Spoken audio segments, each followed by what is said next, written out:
Hello student, आज हम पढ़ेंगे पोएटिक डिवाइसेस। पोएटिक डिवाइसेस एक बहुत अच्छा टॉपिक है और जिससे हमेशा क्वेश्चन पूछे जाते हैं। चलिए स्टार्ट करते हैं पोएटिक डिवाइसेस। सबसे पहले हम समझेंगे कि पोएटिक डिवाइसेस होते क्या हैं। Poetic devices also called figure of speech, यानी कि पोएटिक डिवाइसेस को फिगर ऑफ स्पीच भी कहते हैं। These are the techniques use to make a poem impressive, यानी कि पोइट कुछ टेक्निक्स का यूज़ करता है ताकि उसकी पोइम इम्प्रेसिव बने, और उन्हीं टेक्निक्स को हम क्या कहते हैं, पोइटिक डिवाइसेस कहते हैं। These are just as ornaments decorate our body, यानी कि पोइटिक डिवाइस आपके बिल्कुल ऑर्नामेंट्स की तरह हैं। ऑर्नामेंट्स जिन्हें आभूषण कहते हैं, जिससे हमारी बॉडी डेकोरेट होती है। उसी तरह पोइट भी कुछ टेक्निक्स यूज़ करता है और उस टेक्निक से उसकी पोइम इम्प्रेसिव और अट्रैक्टिव बन जाती है। उन्हीं टेक्निक्स को हम क्या कहते हैं, पोएटिक डिवाइसेस कहते हैं। चलिए स्टार्ट करते हैं इंपॉर्टेंट पोएटिक डिवाइसेस। सबसे पहला पोएटिक डिवाइस है ऑक्सीमोरोन। ऑक्सीमोरोन आपका बहुत ही इंपॉर्टेंट पोएटिक डिवाइस है। In this figure of speech we put two opposite things और आइडियाज टुगेदर, यानी कि इस पोएटिक डिवाइस में पोइट आपका दो अपोजिट थिंग्स को या फिर दो अपोजिट आइडियाज को एक साथ लिख देता है। जैसे कि एग्जाम्पल में देखेंगे हम, बेनिफिशेंट बीस्ट ऑफ प्रे। दूसरा एग्जाम्पल आप देखोगे, James I was the wisest fool. इन दोनों एग्जाम्पल के अंदर आपका डिफरेंट वर्ड्स को, डिफरेंट आइडिया को लिखा गया है। जैसे कि James I was the wisest fool. अब यहाँ पे दो वर्ड आप देखोगे, वाइजेस्ट फूल, यानी कि दोनों वर्ड्स अपोजिट है। वाइजेस्ट माने बुद्धिमान होता है और फूल माने मूर्ख होता है। तो यानी कि दो अपोजिट वर्ड को पोइट ने एक साथ लिख दिया है। जब पोइट इस तरह दो थिंग्स को या दो आइडियाज को जो अपोजिट हों एक साथ लिखता है, तो उस पोएटिक डिवाइस को हम ऑक्सीमोरोन कहते हैं। होप आपको यह समझ में आया होगा। नेक्स्ट पोएटिक डिवाइस आपका है एलिट्रेशन। एलिट्रेशन आपका और रेपिटेशन दोनों सेम होते हैं, लेकिन कुछ अंतर होता है। बहुत से स्टूडेंट इनमें गलती करते हैं क्योंकि इनमें रिपीटेशन होता है। एक रिपीटेशन के कारण ही स्टूडेंट इन दोनों को एक पोएटिक डिवाइस समझ लेते हैं। स्टूडेंट, इन दोनों पोएटिक डिवाइस के अंदर अंतर है, तो हमें इन्हें अच्छे ढंग से समझना है। सबसे पहले हम एलिट्रेशन के बारे में समझेंगे। एलिट्रेशन क्या होता है? एलिट्रेशन मीन्स होता है रेपिटेशन ऑफ सेम लेटर और sound at beginning of closely connected words, यानी कि जब आपके दो वर्ड्स जो क्लोजली कनेक्टेड है, क्लोजली कनेक्टेड मतलब एक साथ लिखे हुए हैं, और उनका जो बिगिनिंग लेटर है वो या तो सेम है या उसकी साउंड सेम है। स्टूडेंट, यहां पे हम बिगिनिंग लेटर की बात कर रहे हैं, लेटर शब्द की, यानी कि लेटर आपके होते हैं अल्फाबेट्स A to Z। यदि आपके लेटर सेम होते हैं और उनकी साउंड सेम होती है तो आपका एलिट्रेशन होता है।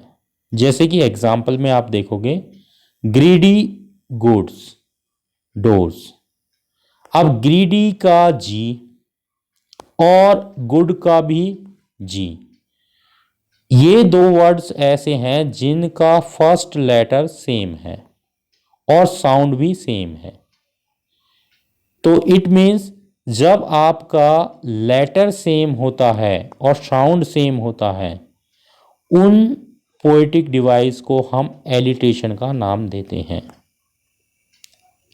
यदि हम रेपिटेशन की बात करें तो रेपिटेशन में भी रेपिटेशन ही होता है, यानी कि चीजें रिपीट होती हैं, लेकिन वहां लेटर रिपीट नहीं होता, वहां पर पूरा वर्ड और फेसेस या लाइन, यानी कि जब पूरी लाइन या पूरा वर्ड या आपका इवन कई बार स्टेंजा भी रिपीट हो जाता है, तो उस समय आपका पोएटिक डिवाइस रेपिटेशन होता है।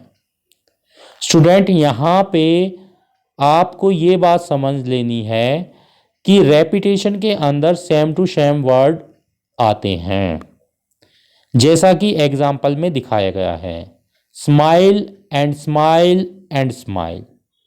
यह एग्जाम्पल माई मदर एट 66 से लिया गया है, जिसके अंदर आपको स्माइल एंड स्माइल को बार बार रिपीट किया गया है।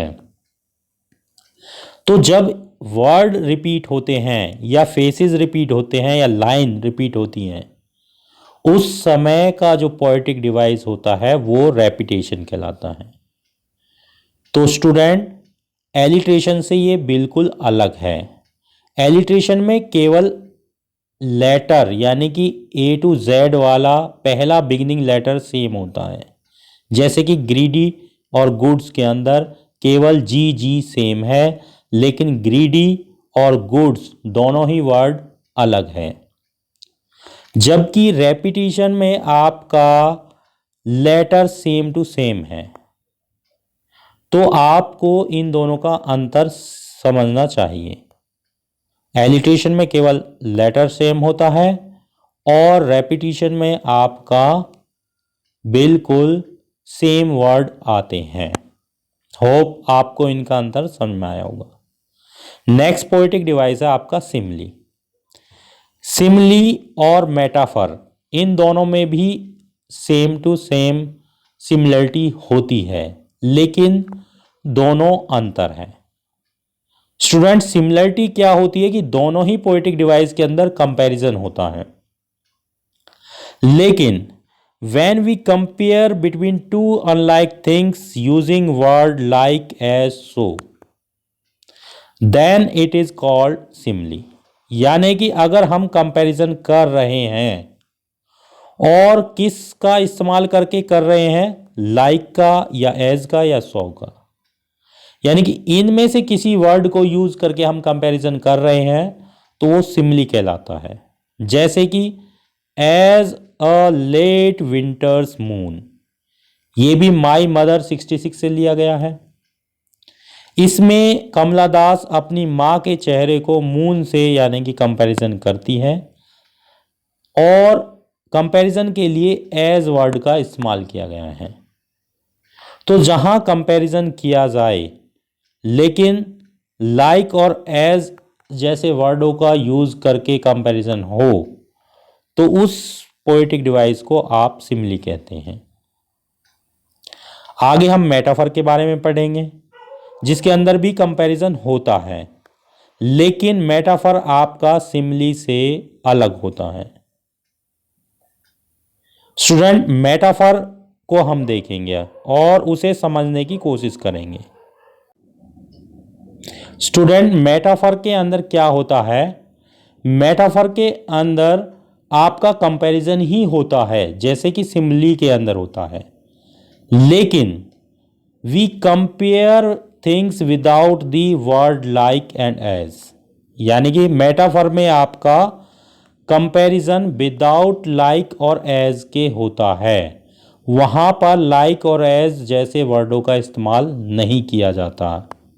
It means metaphor is an implied simile, यानी कि मेटाफर सिमली ही होता है, लेकिन सिमली के अंदर लाइक और एज का इस्तेमाल होता है, बट मेटाफर के अंदर डायरेक्ट कंपैरिजन होता है, वहाँ लाइक और एज जैसे वर्डों का यूज़ नहीं किया जाता।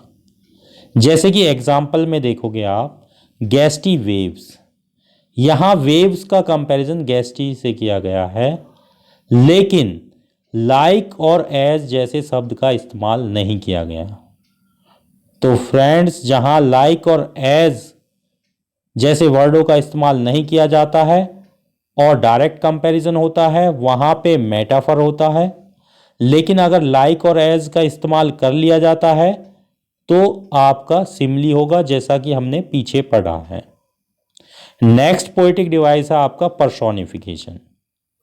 पर्सोनिफिकेशन भी बहुत इंपॉर्टेंट पोएटिक डिवाइस है। In this figure of speech, lifeless object और abstract noun are said to और return as they are living. It means इस पोएटिक डिवाइस में हम नॉन लिविंग थिंग्स को, यानी कि जो लाइफलेस ऑब्जेक्ट है या फिर आपका एब्स्ट्रैक्ट नाउन है, उनको इस तरह लिख दिया जाता है जैसे कि वो लिविंग की तरह काम कर रही है। इट मीन्स इन दोनों चीज़ों को लिविंग का करेक्टर दे दिया जाता है, चाहे वो लाइफलेस यानी कि नॉन लिविंग थिंग्स हो या फिर एब्स्ट्रैक्ट नाउन हो। तो जब हम एब्स्ट्रैक्ट नाउन या नॉन लिविंग थिंग्स को लिविंग का करेक्टर देंगे तो उस पोएटिक डिवाइस को हम पर्सोनिफिकेशन कहते हैं। जैसे नीचे एग्जाम्पल दिया गया है। पहला एग्जाम्पल है मून इज डांसिंग। यहां मून नॉन लिविंग है और डांसिंग यानी कि लिविंग करेक्टर है। तो मून को बताया गया है कि वो डांस कर रहा है, जबकि मून नॉन लिविंग है और डांसिंग लिविंग करते हैं, यानी कि जीवित वस्तुएं करती हैं। तो इस तरह के पोएटिक डिवाइस को हम कहते हैं पर्सोनिफिकेशन। नेक्स्ट आप देखोगे लव इज ब्लाइंड। इसमें लव एब्स्ट्रैक्ट नाउन है और उसे ब्लाइंड बताया गया है। तो ब्लाइंड भी आपका लिविंग का करेक्टर होता है, तो यहां पे भी आपका पर्सोनिफिकेशन है। तो स्टूडेंट, जहां आपका लाइफलेस यानी कि नॉन लिविंग थिंग्स या फिर एब्स्ट्रैक्ट थिंग्स को आप लिविंग का करेक्टर दे देते हो तो उस पोएटिक डिवाइस को हम पर्सोनिफिकेशन कहते हैं। होप आपको ये पोएटिक डिवाइस समझ में आए होंगे। आप सभी इन पोएटिक डिवाइसों को पढ़ें, क्योंकि इसमें से आपका 100% क्वेश्चन पूछा जाता है। यदि वीडियो पसंद आई हो या फिर अच्छी लगी हो तो आप इसे लाइक कर सकते हो, शेयर कर सकते हो, सब्सक्राइब कर सकते हो। आगे नेक्स्ट वीडियो में हम बताएंगे कि आपका किस प्रकार इन पोएटिक डिवाइसों के ऊपर क्वेश्चन पूछे जाते हैं। थैंक्स।